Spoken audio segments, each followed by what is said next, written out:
Once upon a time, in a kingdom of sparkling streams and deep, dark forests, there lived a spoiled young princess. Her favorite plaything was a small, golden ball which she would toss high into the air and catch with a laugh. One evening, she threw her ball a little too high.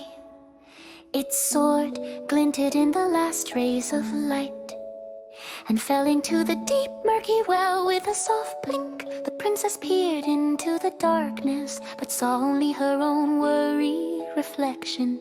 She sank to the grass and wept. "My golden ball, it's gone forever," she cried.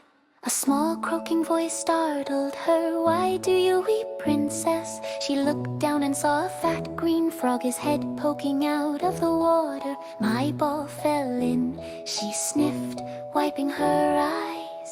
"I can fetch it for you," the frog offered, "but what will you give me in return?" "Anything," the princess promised rashly. "My jewels, my dresses, even my golden crown." The frog shook his head.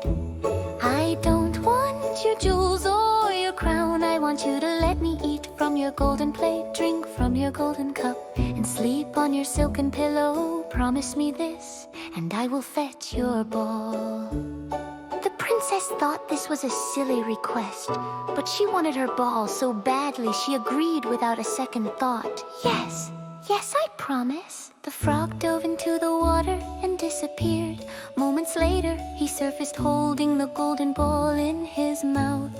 He tossed it onto the grass. The princess snatched it up, overjoyed. Without a single word to the frog, she turned and ran all the way back to the castle.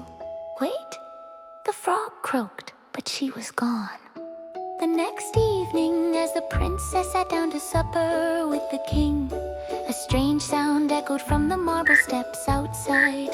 Plip-plop, plip-plop, a small voice called out, "Princess, open the door for me." The princess froze. She knew that voice. The king saw her face turn pale. "What is it, my child?" "It's just a horrid frog," she whispered. "Yesterday, I promised him he could eat from my plate and sleep on my pillow, but I never thought he'd leave the well." "A promise is a promise," the king said, his voice firm and kind. "Go and let him in." Trembling, the princess opened the heavy door. The frog hopped inside, his wet feet leaving little prints on the stone floor. He followed her to the table. "Lift me up to your chair," he commanded. With a grimace, the princess obeyed. He then asked to be placed on the table next to her golden plate. He ate daintily from her dish and drank from her cup while she could barely swallow a bite. When supper was done, the frog yawned. "I am tired. Carry me to your room and let us sleep on your silken pillow." The princess began to cry. She was afraid of his cold, clammy skin, but the king gave her a stern look. Taking a deep breath, she picked up the frog with 2 fingers and carried him to her bedchamber. She placed him on the far corner of her pillow, then climbed into her own bed, as far away from him as she could. She lay in the darkness, listening to his soft croaking breaths. Then the croaking stopped. In a flash of anger and disgust, she grabbed the frog and hurled him against the wall. "You will sleep. Just be quiet," she screamed. But as the frog struck the wall, he did not fall with a wet splat. Instead, there was a flash of brilliant light. When her eyes adjusted, the frog was gone. In his place stood a young man with kind eyes and a golden crown upon his head. He was a prince. "I was cursed by a wicked witch," he explained gently. "Only a princess could break the spell. But it was not your promise that saved me, for you had no intention of keeping it. It was your anger in that moment of pure feeling.